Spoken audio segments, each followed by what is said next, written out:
Muito obrigado, muito obrigado. Uma boa tarde, obrigado pela apresentação.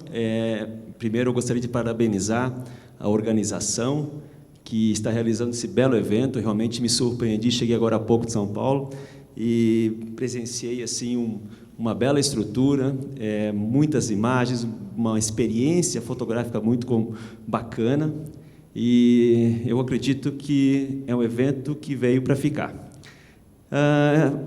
Eu gostaria de também agradecer a Kleber Medeiros, que me fez esse convite de estar aqui, e agradecer a vocês pela presença, por estarem aqui nesse momento. Eu lhes garanto que eu vou compartilhar com vocês o máximo de informação possível nesse curto espaço de tempo. E antes de me apresentar, eu gostaria de falar para vocês sobre qual é a sacada desse fotógrafo 3.0. O que esse cara inventou e qual é o fotógrafo 2.0, 1.0. Então, eu senti, nós trabalhamos já há muitos anos com a fotografia, assim, fazem 20 anos que a gente está em contato, conectado com a fotografia, através da empresa que eu montei, trabalho até hoje, que chama-se Editora Fotos, atualmente Grupo Fotos. Nesse período, nós passamos por vários momentos da fotografia. Imagine, 20 anos, a gente falava em slides, falávamos em filme. Eu lembro que nós tínhamos um fotógrafo correspondente em Nova York, ele demorava quase 3 semanas para chegar com o material nas nossas mãos, e depois isso era encaminhado para um processo de escaneamento, para depois ser editado e transformar isso em revista. Era um processo bastante complexo, demorado, muito manual. E depois a gente foi vivenciando as mudanças que vocês devem saber, muitos de vocês já nasceram no digital, então parece isso coisa do outro mundo. Mas a fotografia 1.0, que eu criei, o meu paralelo foi essa, a fotografia analógica, a fotografia que tinha muito do contato manual, o contato, sabe, a experiência da revelação, a experiência de ver a imagem se formar. Nós depois passamos pela fotografia digital, que eu batizei de fotógrafo 2.0, que é uma readaptação, é um novo momento, é uma nova forma de interação entre a fotografia e o fotógrafo, através de um outro equipamento, de um outro sistema. E o 3.0, eu mapeei como aquele fotógrafo que, além de todo esse entendimento, além de toda essa experiência técnica, ele também consegue ter bons resultados na sua vida, tanto profissional quanto pessoal. Vamos lá. Eu gostaria de colocar para vocês... vamos falar um pouquinho sobre vocês. Eu gostaria de saber de vocês, quem de vocês já trabalha com a fotografia? Eu digo, fotografa de uma maneira para, digamos, reverter só seu sustento, ou seja, sou fotógrafo profissional, trabalho com fotografia de uma maneira profissional. Alguém de vocês já trabalha profissionalmente com fotografia? Opa, temos um bom percentual aqui. E os que não trabalham, têm interesse em trabalhar com fotografia? Quem gostaria? Muito bom. Então, assim, eu percebo que a fotografia como profissão é algo que nos movimenta, nos move, nos motiva, porque ela tem todo um encantamento, né? Ela tem toda uma experiência, uma essência que, olha, durante as palestras que você deve ter visto aqui, de ontem para cá, muitas coisas já foram elucidadas. E eu acho que a minha propriedade não é falar sobre técnica, nem sobre olhar, nem sobre estilo fotográfico. Eu quero falar um pouco mais sobre o cotidiano do fotógrafo. Ou, melhor, eu acredito que o que eu vou passar para vocês pode, sim, certamente ser aplicado a qualquer área e qualquer profissão. Então, essa experiência que eu vou trazer para vocês, ela pode ser aplicada por qualquer um de vocês. Vamos lá. O que eu percebo na minha experiência profissional é que nós vivenciamos momentos de muita procura por objetivos, tá? Então, nos ensinaram que a gente tem que estudar muito, trabalhar bastante, trabalhar duro, adquirir muitos bens, e isso vai fazer com que a gente tenha estabilidade, segurança, consiga alcançar os seus ideais para ter o sucesso. Eu acredito que a grande maioria de vocês teve esse ensinamento, esse mantra aí que balizou, obviamente, toda a busca de vocês pelo conhecimento, estudar em boas escolas, buscar um bom posicionamento em uma boa faculdade e ingressar no mercado de uma maneira positiva. E isso realmente, eu concordo, eu acho que é um caminho interessante para se trilhar. O problema é que a gente vive um momento no qual o nosso futuro está sendo moldado, ao meu ver, de uma maneira inadequada. Nós passamos por um momento de uma sobrecarga, uma overdose de trabalho, de compromissos, e isso impacta diretamente na nossa condição de fotografar bem, impacta diretamente na nossa capacidade de enxergar a fotografia, de observar como ela deve ser, de nos conectarmos com as pessoas com as quais nós estamos convivendo e com aquelas que nós queremos fotografar. E eu percebo muito disso, sabe, de profissionais altamente capacitados, profissionais que já estão bem-sucedidos economicamente, estáveis, mas tem uma dificuldade tremenda em se conectar com as pessoas com as quais ele fotografa, ou pior, muitas vezes com os seus familiares, com as pessoas que ele trabalha e tudo mais. E isso me intrigou, porque eu também vivenciei isso. Durante muitos anos da minha carreira, eu fui altamente agressivo na questão dos negócios. Então, eu era altamente resignado no meu objetivo. Se aquele objetivo tem que ser cumprido, eu cumpria, mas não media muito os esforços. Então, eu não era uma pessoa fácil de se tratar. Eu digo que eu tenho uma equipe hoje de quase 30 pessoas, e muitos deles viveram essa transição na minha vida, na qual eu quero compartilhar com vocês como aconteceu, e eles percebem esses diferenciais. Mas vamos lá, como é que isso acontece? Vamos falar um pouco sobre o nosso cenário atual, né? Nós vemos um ambiente que tornou o sucesso algo impossível de se conquistar. O que eu quero dizer com isso? Bom, inicialmente nós tínhamos uma promessa, né, que nós trabalháramos duro, estudáramos bastante, estivermos bem focados no nosso objetivo realmente de adquirir bens, ganhar dinheiro, ter sucesso, garantia, segurança, vai nos trazer o sucesso. Aí a gente chega lá em cima, muitos de vocês conquistam todos esses objetivos, chega lá em cima, naquele momento, naquele ponto, e a gente percebe que falta mais. Parece que sempre tem algo mais a ser conquistado. Parece que sempre tem algo mais a ser transposto, um novo desafio, um novo bem. Então, eu vou criar um exemplo. Quantos de vocês já tiveram a felicidade de comprar um carro 0 quilômetro? Quero ver aqui. Vamos lá, levantem a mão. Bom, ó, galera aqui, show de bola. O carro 0 quilômetro, ele é um negócio muito legal, né? Fale aí. Aquele cheirinho de carro novo é algo, parece singular, né? Eu tive ontem no salão do automóvel, e talvez uma das coisas que mais me toca é sentar num carrão daqueles e sentir o cheiro do carro novo. E o cheiro do carro novo, ele é bom em qualquer carro, tá? Desde o carro mais popular até o carro de alto luxo, aquele cheiro de carro novo é muito bom. Só que aquela conquista desse bem, ela dura pouco, não é verdade?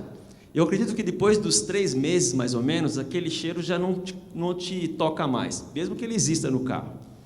Aí você vai começar a perceber o barulho, o desconforto, vai perceber que o consumo de combustível, ele é muito... ele gasta mais combustível do que o vendedor te falou, enfim, sempre existe algo a melhorar. Aí você vai mirar o quê? Num outro automóvel, num outro carro. E você já começa de novo uma nova caminhada para buscar o sucesso prometido e tudo mais.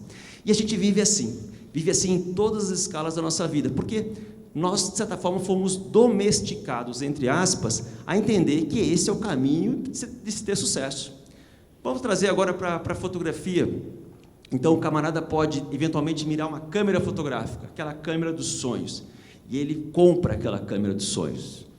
Muitas vezes, com muito esforço, com muito investimento. E aí ele tem a câmera, ele vê que, precisa agora a minha lente dos sonhos, para poder fazer um conjunto com essa câmera maravilhosa. E esse processo, ele é um processo cíclico.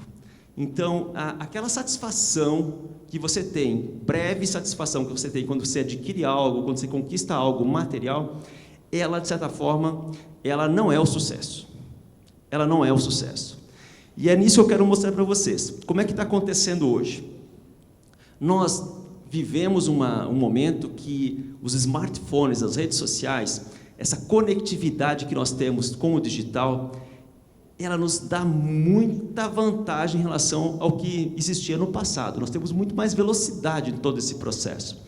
Eu vim do aeroporto agora há pouco, com total controle do que estava acontecendo. Então, eu sabia qual era o caminho que o camarada tinha que seguir no táxi, sabia quanto que eu iria pagar, e eu nem precisei tirar o dinheiro do meu bolso, porque o cartão de crédito já estava lá em... Então, assim, o processo é muito mais fácil do que era antigamente. Existe uma escala de evolução digital que fala que esses últimos segundos equivalem a décadas, se comparado a quem nasceu há um século atrás. E essa revolução é algo que nós nunca vivenciamos hoje. E aí, eu me deparei em algo que me atrapalhava a questão da minha alta performance. É que esse bichinho, além de encantador, além de muito útil no nosso dia a dia, ele tem a capacidade de nos distrair. Ele tem a capacidade de nos envolver com aquilo que efetivamente não vai nos trazer o sucesso.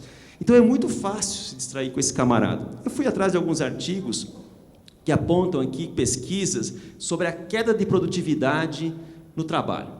Então, estamos falando de alta performance, falamos de melhorias de processos, vamos falar de melhorias de processos, melhorias da forma com que a gente deve lidar com as coisas, mas vocês concordam comigo como é difícil se desvencilhar desse cara? Quantos de vocês almoçam com o celular do lado, assim, tipo, em cima da mesa ou no bolso, pertinho? Vocês almoçam com esse cara aí? Esse cara é terrível, né?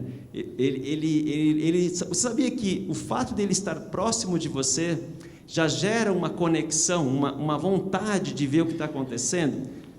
E essas interrupções, inclusive durante o almoço, elas impactam também nessa tua forma de se alimentar? Mas vamos lá, vamos seguir aqui. Eu fui atrás, vi essa questão da queda da produtividade com os smartphones e redes sociais, e vi que esse percentual chega a 40%. Então, nós estamos falando de um número muito significativo. Então, se você imaginar que se esse cara, além de te ajudar, mas ele pode estar te roubando 40% de performance, 40%, se você considerar uma semana de trabalho, você está falando em vários dias de trabalho. Praticamente quase 3 dias de trabalho, 2 dias e meio. Então, vocês imaginem que durante quase 3 dias, vocês podem estar trabalhando, melhor, entre aspas, trabalhando para alimentar o desejo desse celular, desse smartphone. Mas é difícil de se desvencilhar dele. Então, em alguns lugares, eles encontram soluções. Como esse caso aqui de uma cidade no interior da China, que eles, já que não conseguiriam se desvencilhar desse cara, então eles criaram, basicamente, um caminho específico na calçada para que as pessoas que não conseguissem se desconectar, elas pudessem caminhar sem se chocar com as demais pessoas. Eu achei a solução, de certa forma, inteligente, mas acho que não resolve o problema.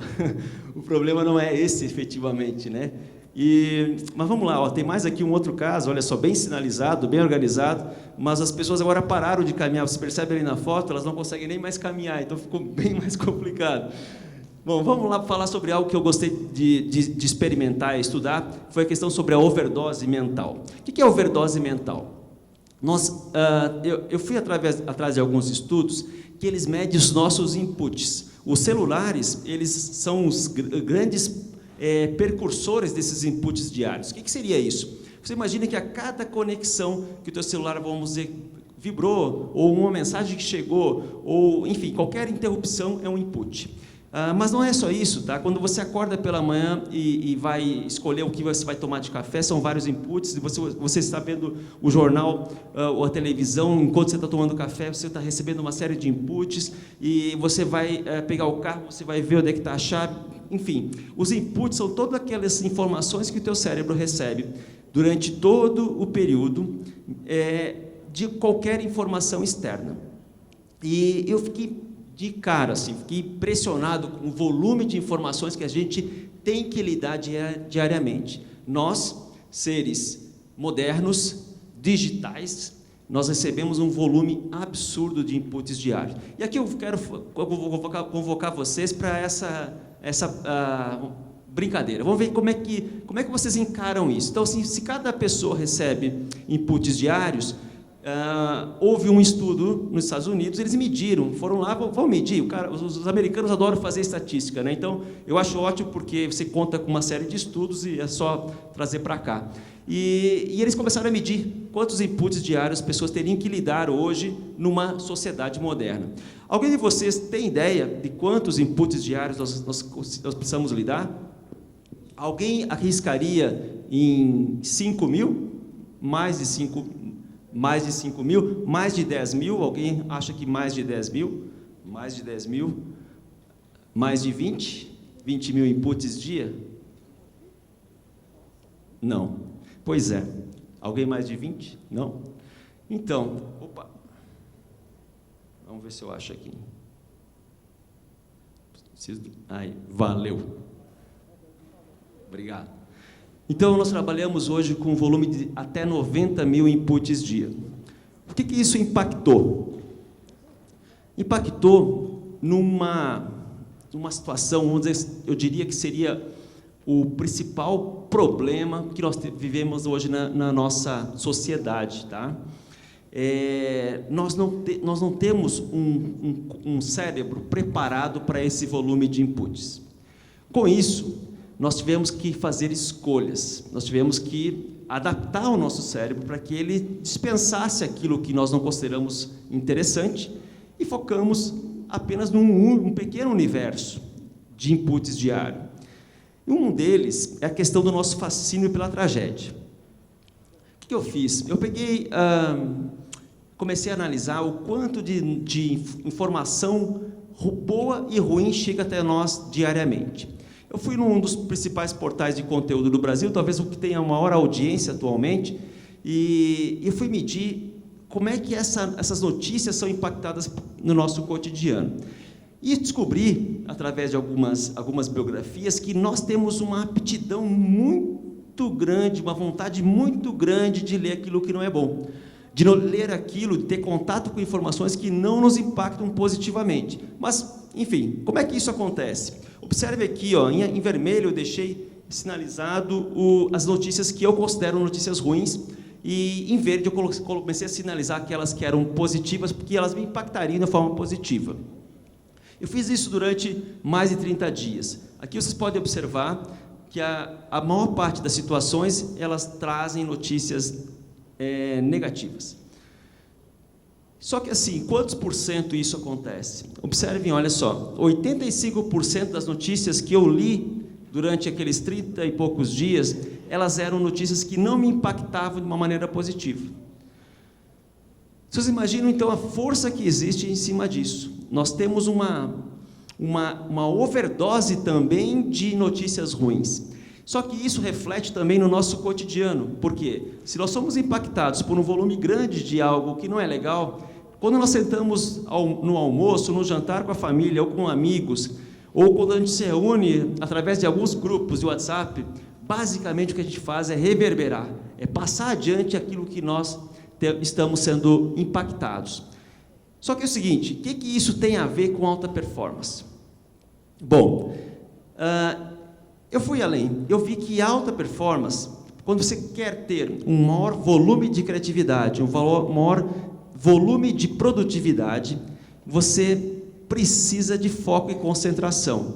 Só que você também precisa de uma abordagem positiva. E eu vou mostrar para vocês o quanto isso impacta nos nossos negócios. Vamos lá. Toda essa abordagem negativa, ela gera o que a gente chama de síndrome da atualidade, que são os índices absurdos de depressão. Vocês verificam esse número de 12 milhões, e quando eu trouxe isso para uma outra plateia, eu questionei sobre que local isso estaria se referindo. Alguns falaram assim, isso é sobre o índice mundial, outros é o índice da América Latina e tal. Só que não, esse índice é o índice do Brasil. Hoje nós temos, estatisticamente falando, 12 milhões de pessoas que sofrem de depressão. O que isso quer dizer? Que nós temos um percentual significativo da nossa população que sofre dos casos mais graves de ansiedade, Então, desses 18 milhões e 600 mil pessoas que sofrem de ansiedade, 12 milhões já estão naquele fundo do poço. E grande parte desses casos, eles são porque nós não conseguimos lidar com esse excesso de informação. Nós não conseguimos lidar com toda essa enxurrada de inputs que nós recebemos diariamente. Nós não conseguimos lidar mais com as cobranças, com as necessidades de alcançar aqueles ideais de sucesso que nós fomos treinados para adquirir, para chegar. Isso vai nos desconectando de uma realidade, isso vai nos causando impacto psicológico e fazendo com que a gente tenha realmente uma queda de performance.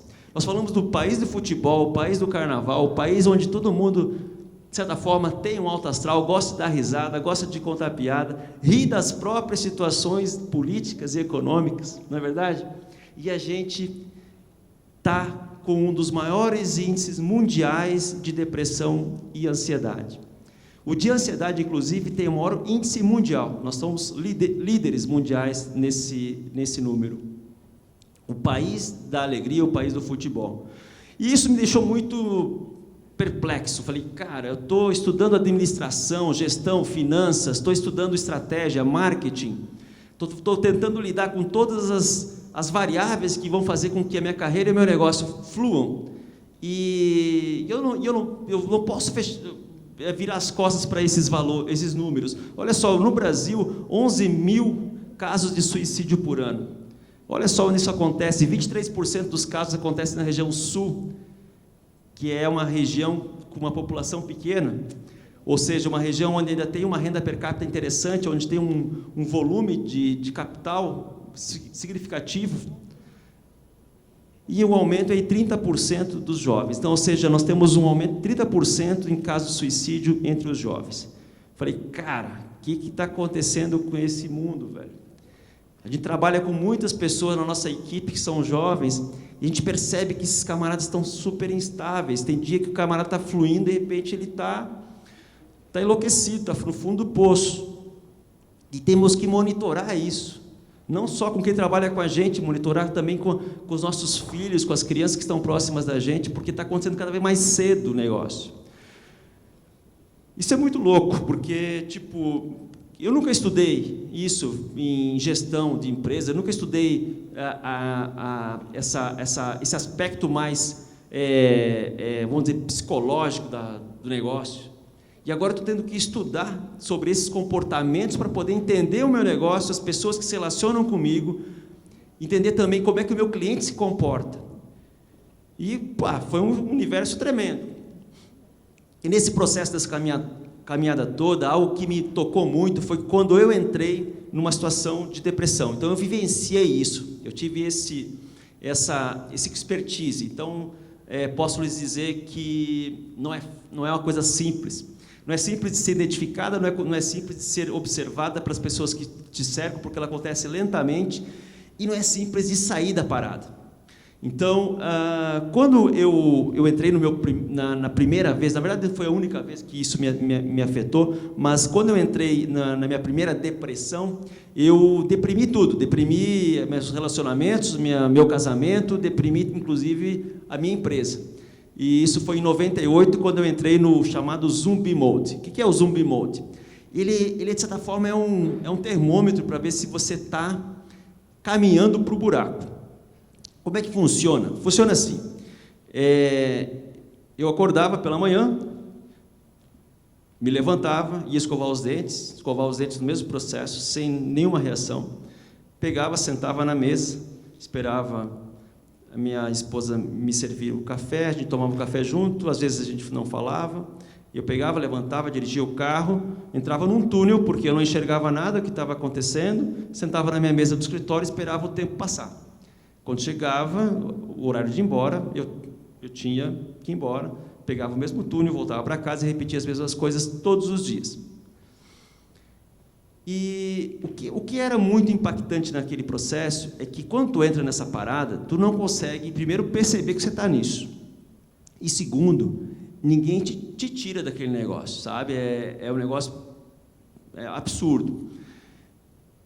E eu saí, depois de muitos anos, foi um processo lento e gradual, mas eu consegui sair. Só que hoje eu vejo que se eu tivesse mais conhecimento sobre essa percepção do que está acontecendo, e as pessoas à minha volta também percebessem mais esses sintomas, teria tido mais reações. Inclusive, eu poderia ter tido uma melhora, uma performance mais recuperada num processo de tempo menor. Mas não aconteceu. Bom, mas vamos lá. Já introduzimos um pouco esse cenário, um cenário muito caótico, um cenário muito difícil para a gente poder lidar com as nossas empresas, com os nossos negócios, para ganhar dinheiro. Enfim, é muito difícil, com certeza, mas o que é legal é que dá para ganhar dinheiro, sim, dá para comprar suas coisas, o carro novo, cheiroso, sim, mas também dá para viver legal, dá para viver em harmonia, dá para viver saudável, dá para viver longe de sintomas de depressão, de ansiedade, dá para viver sob controle de novo da tua mente e do teu negócio. Vamos lá, o que a gente pensa com alta performance? É ganhar mais grana? Mas não é alta performance que te dá mais grana, é o processo, que eu digo que é ter mais tempo, ter mais saúde, ter mais flow e ter mais felicidade. Uma desses itens que é o flow, eu gostaria de explicar para vocês. Bom, tempo, todo mundo sabe que sempre tem menos do que tem, né? Então, assim, tipo, poxa, eu queria ter mais tempo para isso, mais tempo para aquilo. Dificilmente você chegou, como é que foi a semana? Cara, a semana foi muito boa. Sobrou tempo para tudo. Li um livro, porque eu não tinha mais o que fazer. Fui passear com meu filho. Cara, está sobrando tempo demais. É difícil ter alguém assim, né? Que a gente pergunta e tem uma reação como essa. Mais saúde. Normalmente, você pode falar, como é que você está se sentindo? Cara, abre a porta para o cara dizer o que está ruim, né? Fala aí. Dificilmente você chega assim, como é que está se sentindo? Estou muito bem, cara, malhando, estou legal, estou feliz, meu corpo está bacana, está reagindo tudo. Não, é difícil, é difícil. E flow, o que é flow? O flow eu digo que é o estado de fluidez, é fazer as coisas acontecerem de uma forma fluida, sem muito esforço, que seja uma forma mais orgânica. E felicidade, que é o que a gente busca. Não é sucesso, é felicidade, mas eu digo que é aquela felicidade constante. Não é a felicidade, não é o pico de felicidade, entre aspas, que acontece quando a gente compra um carro novo, ou uma câmera nova, ou uma lente nova. Eu digo que a felicidade é aquele processo de estado de felicidade constante, que não tem nenhum pico muito para cima, nenhum pico muito para baixo. Você tem algo constante. Vamos lá. Eu vou ensinar para vocês agora os 8 hacks de alta performance. Eu criei um conjunto de 8 técnicas, 8 processos que eu emprego no meu cotidiano, que me fizeram ser mais resiliente, fizeram ter mais performance, me fizeram mais estável, mais feliz e me conectou melhor com as pessoas que me cercam. Vamos lá. Vamos lá. O primeiro deles é o seguinte, é a nossa observação dos nossos pensamentos, que é uma tarefa complexa, uma tarefa que exige muita, como é que eu diria, muito esforço. Por quê? Porque tem que ser repetido a cada instante. E muitas vezes nós não conseguimos fazer isso. Na verdade, eu acho que a maior parte das nossas vidas nós não conseguimos monitorar, perceber os nossos pensamentos. Os nossos pensamentos acontecem, mas nós não temos poder de escolha. Nós estamos pensando sobre, sei lá, que roupa o cara está usando, o que ele está comendo, o que ele está fazendo, o que ele está pensando de mim, como é que eu faço para isso, como é que eu faço para aquilo, tal. Nós estamos o tempo todo pensando e nós não conseguimos observar esse fluxo de pensamentos para dizer o seguinte, cara, para de pensar nisso, velho, porque não está te ajudando. Vai para o outro lado, meu. Isso aqui não vai resolver problema nenhum. Para, respira. Vai para esse lado aqui que vai te dar solução. Nós não temos controle. Só que existem técnicas para que isso seja controlado. Eu pergunto aqui na plateia, quem de vocês já praticou meditação? Pô, que legal. Massa. Mó galera. Então, assim, eu pensei que ia ser pouca. Então, assim, meditação, eu pessoalmente, quando falava em meditação, eu tinha um preconceito completamente errado, achando que meditação era algo relacionado à religião, à religiosidade, espiritualidade, coisas desse tipo. E durante muito tempo eu fui muito resistente a entender o que se trata a meditação, como fazer meditação. E eu lembro que chegou um certo momento, a minha esposa começou a praticar yoga, e dentro dessas aulas de yoga ela tinha um processo lá, umas sessões de meditação. Ela gostou do negócio e me convidou. E eu fui sempre muito resistente a isso, muito crítico, sou formado em exatas, minha forma de pensamento é muito racional, e não aceitava esse tipo de situação. Como assim? Meditação? O que é isso? E, num certo momento, ela me convenceu, eu fui até lá, e eu tive o primeiro insight meditativo de talvez 3 milissegundos. Acho que foi tipo isso, foi quando eu me liguei que eu estava meditando, aí eu já tinha acabado de meditar, porque eu já voltei a pensar, então não era essa a pegada. Então, só que é o seguinte, como eu acho que vestir a meditação com um estereótipo, com um formato relacionado à religião, e naquele momento eu era muito receoso em relação a qualquer espiritualidade, religião, eu vi que existe no Vale do Silício algo chamado mindfulness. E eu comecei a estudar esse troço. O que é esse mindfulness? Pô, tá rolando lá na Califórnia, deve ser bom pra caramba, as empresas de tecnologia estão usando. E é isso que eu quero fazer. Depois eu comecei a observar e fazer um comparativo. E o mindfulness, cara, é uma meditação. Ele usa as técnicas milenares desenvolvidas na Ásia, amplamente utilizadas lá, para a galera do Vale do Silício ter alta performance. Para a galera das empresas talvez mais competitivas do planeta, das empresas que cobram mais resultados per capita, terem alta performance.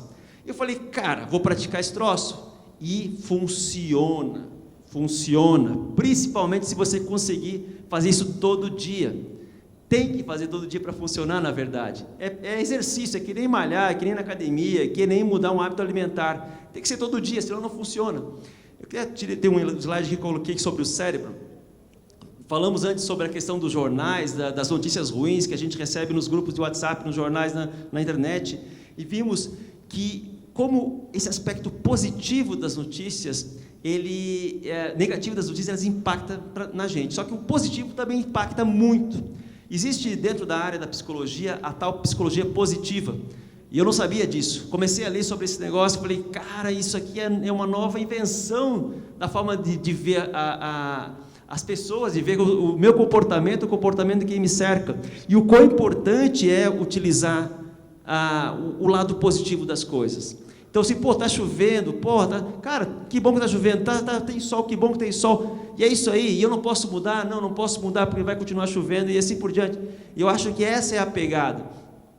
Nós temos aqui outra parte do Mindfulness, que tem a ver com o processo de meditação, ou de controle dos pensamentos, da consciência dos pensamentos, que é a respiração, que está completamente ligada a isso. E a respiração é legal porque você exercita em qualquer lugar, não paga nada, é grátis, e é muito eficiente. Prova disso é que quando você está muito nervoso, alguém chega assim, cara, calma, respira. Por que o cara fala isso, meu? Primeiro que você não acredita, né? Então ninguém respira. Mas se respirasse, ia explodir menos, ia ter menos raiva, ia ter mais velocidade na tomada de decisão, ia ser uma pessoa mais querida pelas pessoas que te cercam. Enfim, eu acho que a respiração, eu diria que é um dos aspectos fundamentais desse processo todo também. Item 2, conecte-se com quem te faz bem. A escolha de amizades depende de você. E assim, de boa, lembra aquela história do teu pai? Meu filho, olha com quem você anda, minha filha, olha com quem você anda. Ou aquele ditado, diga-me com quem andas, que eu direi quem você é. Então, é bem isso aí, é bem isso. Existem pessoas que você vai poder ajudar, poder dar um empurrãozinho para que elas melhorem, mas tem pessoas que você não vai conseguir fazer, então sai fora, se afasta, não tem problema. Procura estar perto das pessoas que te fazem bem, daquelas pessoas que realmente te fazem bem. Tem um camarada que fala isso, uma palavras muito boas, eu não consegui repetir, então eu falei, cara, eu vou botar esse cara nos slides aqui, vou fazer ele falar por mim. Eu queria que vocês prestassem atenção nessas falas desse camarada, e eu acho que elas são bem pertinentes para uma atualidade que nós vivemos, que é essa atualidade do digital, da conectividade online. A gente se tranca no nosso mundo, precisando de uma força, e às vezes sem força nem para pedir. É muito bom receber aquela mensagem que diz, calma, vai passar. Mas a que muda tudo é que diz, calma, estou passando aí. Faz toda a diferença poder contar com alguém que entra no universo da nossa solidão. Ignora aquela placa que diz fechado para visitação e abre a porta, fecha a janela do computador e parece que te puxa, sei lá, te traz de volta para a vida real. Isso muda a realidade. Alguém que troque likes, mas por sinceridade, e que te faz trocar aqueles 5.000 amigos do Facebook por uma boa amizade. Esse não está só te seguindo, está te acompanhando, está junto. É tipo dizer, ó, você está perdido, eu estou também. Mas às vezes a pergunta não é nem para onde, é com quem. E quando a gente está lado a lado, fica fácil perceber a diferença entre receber um coração e ser amado, entre os que estão online e quem está conectado. Sinceramente, eu nunca entendi muito o conceito da tal da empatia, até perceber que na prática a amizade real não precisa de muita teoria, às vezes basta servir de companhia, em silêncio mesmo, que é aquele silêncio que não te deixa no vácuo, te deixa à vontade. Não significa que acabou a bateria, significa que você recebeu a mensagem. Às vezes melhor do que dar uma resposta é dar ouvidos. Você não sabe o que falar, tranquilo. Pô, a tua presença já vai ter respondido.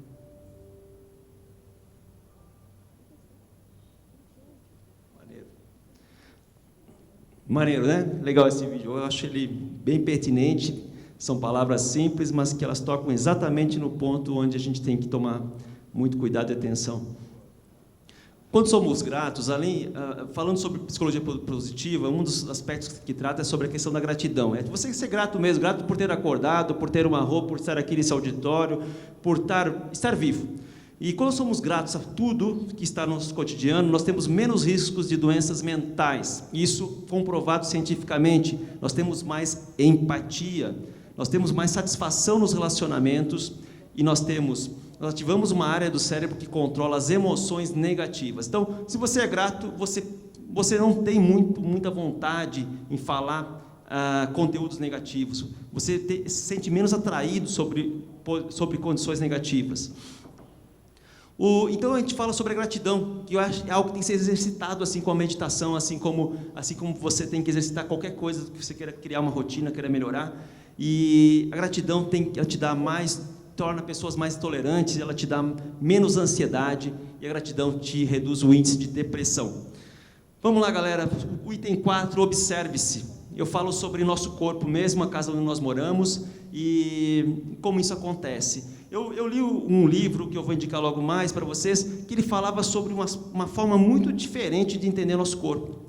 E começou a fazer sentido, porque ele foi desenvolvido por uma bióloga, quebrando paradigmas da medicina, quebrando todos os preconceitos que haviam, me fez entender o quanto aquilo que eu como vale para mim, o quanto o que eu como faz com que molde a minha forma de viver, não somente física, mas também psicológica, como molda o meu caráter, como molda a minha forma de conviver com as pessoas que estão ao meu lado. E eu descobri que nós temos um volume muito grande de seres que nos habitam, chamado microbiota. Vocês podem depois pesquisar na internet, ler livros a respeito. É incrível como a microbiota impacta no nosso cérebro, como isso está conectado. É mais ou menos o seguinte: quando você está nervoso, você não tem uma dorzinha na barriga, porque existe uma conexão direta entre os nossos intestinos, todo o nosso sistema digestivo e o nosso cérebro. Nós temos mais células nervosas no nosso intestino do que nós temos no cérebro. Então, por que isso não estaria conectado se nós temos um grande nervo chamado nervo vago, que conecta esses dois órgãos e faz com que as coisas fluam? Então, tanto o que nós comemos impacta no nosso sistema nervoso, quanto o nosso cérebro também manda informações para esse sistema digestivo. E isso impacta na tua performance. Impossível o camarada se alimentar mal e ele ter um dia onde ele vai estar com a energia a pleno vapor. Se você não sabe o impacto que o teu alimento faz no teu corpo, ou como você vai preparar e consumir esse alimento, me desculpe, você não vai estar no seu ápice. Pode estar rendendo, dando resultado, mas o teu esforço vai ser muito maior do que se você estivesse controlando tudo que você está ingerindo. Então, aqui, só essa questão do estudo da microbiota, do que ela impacta no teu cotidiano, renderia horas de conversa. Nós não temos esse tempo, mas vamos lá. Eu gostaria de deixar com vocês o livro chamado 10% Humano. Anotem aí, vale muito a pena ler. É um livro muito legal. Ele é técnico, porque é feito por uma bióloga, mas ele é passível de ser lido por qualquer um de vocês, qualquer um da gente, porque ele é de uma linguagem muito acessível, o que é muito legal. Item 4, pratique alguma atividade física cotidianamente, todo dia, se for possível, ou pelo menos algumas vezes por semana. E por que isso impacta? O sono também impacta, porque a nossa velocidade de raciocínio, a nossa capacidade de conviver com as situações do cotidiano também tem a ver com a forma com que a gente dorme, com a forma com que a gente cuida do nosso corpo. Item 5, reduz as distrações em tempo. O tempo também é relativo. Eu costumo dizer que o tempo, ele tem mais tempo para aquele cara que sabe gerenciar o tempo, não com equipamentos e com rotinas, mas que ele percebe o tempo no cotidiano, através da visão do presente. Quanto mais você olha para as coisas que está fazendo aqui agora, e menos se conecta com o que está lá fora, com o que aconteceu ontem, o que vai acontecer amanhã, maior o seu tempo. Então, a sensação de tempo é muito maior. E uma das maneiras é ativar o modo avião, que eu aconselho muitas pessoas a fazer. Várias pessoas já fizeram e me deram um feedback muito positivo, que seria o seguinte: pegar o celular e fazer isso. Tuc, tá? Aí, todos eles, tá? Deixa só o aviãozinho ligado. Esse tipo de ação pode te dar resultado efetivo. Nós usamos o modo avião muitas vezes só quando está voando, porque pede para te colocar, agora nem estão mais pedindo. E o modo avião deve ser usado toda vez que você precisa ter foco. Nós temos uma dificuldade tremenda de recuperar o nosso foco a um trabalho quando a gente tem uma distração. E nós demoramos em algumas situações até 20 minutos ou mais para recuperar o foco daquele ponto onde nós estávamos. Como é que você espera ter performance no seu trabalho, no seu dia a dia, ou até mesmo na sua conexão com os seus familiares, se a cada instante tem algo ali bipando, tocando, te incomodando, te perturbando? Um outro ponto para aumentar o foco em 3 toques é esse aqui, ó, que eu sugiro todo mundo fazer: desativar todas as notificações do WhatsApp. Esse camarada é terrível. Outro detalhe, eu desafio vocês a dar tchau para o grupo. Saiam de todos os grupos de WhatsApp que não te acrescentam. Às vezes é até o grupo da família, tá? Não sei se acontece na de vocês, mas geralmente é o grupo que tu não aproveita muita coisa e só serve para dar briga. Então, assim, ó, saiam pelo menos de 1 ou 2 grupos agora, daqui a pouco. Mas saiam assim, ó, pô, muito obrigado, vocês vão me encontrar aqui no privado, fiquem à vontade, tá? Mas estou saindo agora, estou com muitos grupos para administrar e tal, e sai fora. Isso ajuda muito, tá? Ter um objetivo, ele reduz em 27% o risco de doença cardíaca e 22% o risco de ter um AVC. Encontrar um propósito. Isso eu falo um pouco da nossa empresa. Nós encontramos um propósito para o Ed Brasil, que era o propósito de ensinar as pessoas, de trazer conhecimento para as pessoas, e isso fez com que a gente conseguisse montar o maior congresso de fotografia da América Latina, em São Paulo. Acontece sempre no mês de abril, e a gente envolve lá 4, 5 mil pessoas, num movimento, numa energia muito forte, quando a gente encontrou que o propósito dessas pessoas é o conhecimento, é o aprendizado. Isso para nós tem muito a ver com a nossa essência, com o nosso DNA, e poder participar disso foi muito legal. A gente construiu durante 11 anos uma trajetória muito legal, e eu convido a vocês a conhecer um pouco mais. A gente está com um stand aqui, fazer agora o meu jabá. A gente está com um stand chama da Editora Fotos. O pessoal está lá com uma série de oportunidades aí para aprimorar mais. Eu tenho um filme aqui, mas não vou passar porque nós temos pouco tempo. O item 7, seja contagiante. As pessoas que estão próximas de você, quando você está muito legal, sorridente, quando você está muito alto astral, elas se conectam com você, elas querem estar contigo. Isso é muito importante, ela faz com que as coisas fluam, há uma conexão muito maior, as pessoas vão te dar um feedback maior. Sorria, o sorriso tem um poder tremendo. Eu percebi isso quando eu mudei, eu raramente sorria, e quando eu comecei a sorrir para as pessoas, elas me respondiam sorrindo, e elas eram mais atenciosas comigo, elas me davam mais atenção, eu conseguia me comunicar melhor, passar minhas ideias e ter mais resultados. Então, o sorriso é uma baita ferramenta para ter resultados. Aprender a ouvir, eu falo demais também, eu sou quase tipo o Faustão, e a galera me corrigia, e hoje eu consigo me controlar, e ouvindo eu consigo aprender mais do que falando muitas vezes. É uma técnica, é algo que tem que ser exercitado o tempo todo. Observar quem te influencia, já falamos sobre os amigos, as escolhas que você faz. Item 8, estimule sua curiosidade, tem muito a ver com a fotografia, tem muito a ver com a arte. E ouça boa música, leia bons livros, isso são conselhos que eu deixo a vocês. É um hábito que tem que criar, tá? Façam boas escolhas, deixa um pendrive bacana no teu lado e façam boas escolhas das músicas, dos livros, tem muita coisa boa. O meu começou com esse aqui, Os 4 Compromissos, se quiserem anotar, tirar uma foto, foi o livro que deu meu start assim, no processo de autoconhecimento, de visualização das novas possibilidades, de mudança de comportamento. É um livro muito fininho, facinho, um livro de cabeceira que deve ser lido e relido sempre. Fala sobre uma civilização que viveu há centenas de anos, que tem conhecimentos que são muito presentes para o nosso cotidiano, vale muito a pena. E aí, é o seguinte, antes de finalizar, galera, estou com o meu tempo estourado, estou acelerando aqui, vocês perceberam, eu tenho a promoção no stand da Editora Fotos para o Ed em Brasil. Caso os 10 primeiros chegarem lá, tem um brinde especial, tem condições especiais, caso queira experimentar um pouco do nosso trabalho lá em São Paulo. Deixo aqui uma mensagem, peço que vocês façam mais aquilo que te fazem felizes, faça mais aquilo que te faz feliz, que te faz bem. E esse é meu e-mail, esse é meu telefone, fiquem à vontade, me deem feedback, falem algo que tenha mudado a vida de vocês, compartilhem, eu gosto disso, tá? Não vão me achar em mídias sociais, não vão me achar no Facebook, Instagram e tudo mais, somente através desses 2 contatos. Agradeço a sua presença, muito obrigado, uma boa tarde para vocês, valeu!